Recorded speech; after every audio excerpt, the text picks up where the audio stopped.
السلام علیکم، څنګه یې؟ ښه یې مینهوالو. نن زه تاسو سره د سهار نه خپل روټین شیر کوم. دلته زه لګیا یم شامي کباب مې فرای کړي دي په طبخي باندې، او هغې نه پس زه لګیا یم تاو کړي پراټې پخوم، او هغې سره به چای شي. بیګانې سالن هم پروت دی، نو هغه به هم ګرم کړم. او داسې تاو کړي پراټې چاته نه ورځي نو ما ته کمنټ باکس کې لازمي ووایئ، زه به تاسو سره ډیټیل ریسپي هم شیر کوم. او دلته بس پراټې تیارې شوې، شامي کباب هم تیار شوي دي، او چې هم بس تیاره شوه. بیګا ما حلیم پخ کړی و، نو هغه به اوس زه ګرم کړم، ځکه چې ناشته کې ماښامې سالن ډېر زیات مزه کوي، هغه که سبزي وي، هغه که حلیم یا هر څه چې وي، خو ډېر زیات مزه کوي پراټې سره داسې قسم چیزونه. او ناشته چې څنګه وشي نو هغې نه فوراً بعد زه خپل کچن کې چې څومره هم لوښي دي هغه ما تاسو سره مخکې هم شیر کړي دي، چې څومره غټ لوښي دي هغه زه ټول وزګار کړم، هغه ټایم باندې وینځ، ځکه چې غټ لوښو کې که چېرته لږ سالن یا چای وغیره پرته وي نو ډېر بد لګي، او هغې سره کچن هم ګنده ښکاري، شیلف هم ډېر زیات ګنده ښکاري، ځکه چې غټې پتلې پې پرتې نو خوند نه کوي، مزه نه کوي.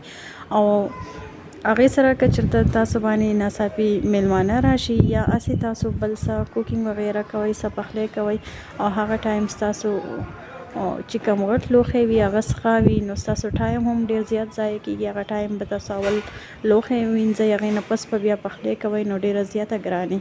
نو کوشش کوئ چې څه ټایم هم تاسو که تاسو سحر ناشته کوئ یا غرمه روټۍ یا ماښام روټۍ، نو هغې نه فوراً بعد چې څومره هم غټ لوښي دي نو کوشش کوئ چې هغه ټایم هغه وینځئ. که د ورځې تاسو سره ټایم نه وي نو کوشش کوئ چې سحر ټایم کې او ماسخوتن ټایم کې خپل کچن صحیح طریقې سره صفا کوئ، لوښي هم پوره وینځئ، خپل سینک ایریا هم صحیح طریقې سره صفا کړئ، او کچن په فرش باندې هم جاړو وهئ، شوړه وغیره، دا ټول کارونه چې دي که نه نو سحر او ماسخوتن کې لازمي کوئ د صفایۍ ده. دې سره به ستاسو کور همیشه صاف سوتره وي. او یو پیر که تاسو دا روټین سیټ کو که نه نو روټین سیټ کولو کې دومره ډېر ټایم نه لګي، بس 3 نه تر 21 ورځو پورې که تاسو روټین فالو کو نو دا به ستاسو د روټین حصه شي. بیا به تاسو که څومره هم ډېر کار نو تاسو به یې مینج کولی شئ، صحیح طریقې سره به تاسو کولی شئ. خو که تاسو یو ورځ کچن صفایي وکړه، سبا له مو بیا پرېښوده، بله ورځ له مو بیا وکړه، نو دې سره ستاسو روټین نه سیټ کېږي، دې سره به ستاسو کچن کله پاکي کله به ګندی. نو کوشش کوئ چې هر ټایم خپل کچن چې دی هغه صفا سوتره ساتئ. او د ټول نه لازمي څیز کوم چې په کچن کې د هغې د صفایۍ ډېر زیات خیال ساتل پکار دي، نو هغه دی ستاسو بیسن، ځکه چې بیسن کې مونږ څخه څیزونه وینځو، څخه لوښي وینځو، ګندګي صفا کوو. نو لوښو وینځلو نه پس همیشه کوشش کوئ چې خپل بیسن چې دی دا صحیح طریقې سره صفا کوئ، که سیمانو شوړئ که نه هسې شوړئ، هغې باندې ښه جوخ مږئ چې دا ښکلې صفا کېږي. دې سره څومره هم جراثیم دي چې هغه مړه کېږي ستاسو کچن کې چې دی، نو مرضونه به نه لګي بیا تاسو ته، کچن به بالکل صاف سوتره وي.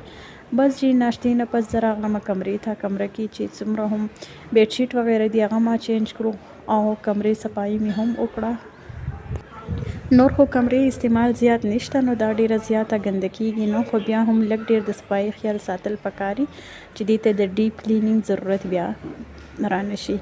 بس دې نه پس زه د لنچ تیاری کوم، نو لږ شانته کې مایع پروت و، هغه ما فرای کو، خو هغه لږ و، نو بیا بس زه ولګېدم، لږ شان چرګ مې راواغستو، او هغې سره مې لږ شان د مټن یو څو ټوکړې مې راواغستلې، ما یې پرېږده چې هغه د مایع په غوړو کې دا هم سره کړم.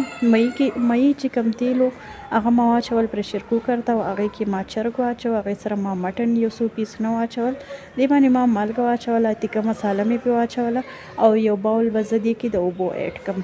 نو بس زه به اوس دې باندې سر جوخ بند کړم، او 8 نه 10 منټو پورې به زه دا کوکر چې دی نو داسې په اور باندې پرېږدم، لو ټو میډیم فلیم باندې، نو دا به صحیح طریقې سره دا چرګ چې دی نو دا به هم سور شي، فرای به شي، او دې کې چې کومې اوبه دي نو هغه به هم وچې شي، او کوم مټن چې دی نو هغه هم صحیح طریقې سره ښکلی پخ شوي وه. دې کې دې طریقې سره تاسو چرګ هم سور کولی شئ، مټن هم او بیف هم، خو بیف له به تاسو ټایم ډېر ورکوئ، هغې کې به تاسو اوبه هم لږه زیاته واچوئ، ځکه چې بیف په لږ ټایم زیات اخلي په پخېدو کې، او مټن او چرګ لکشن ټایم اخلي.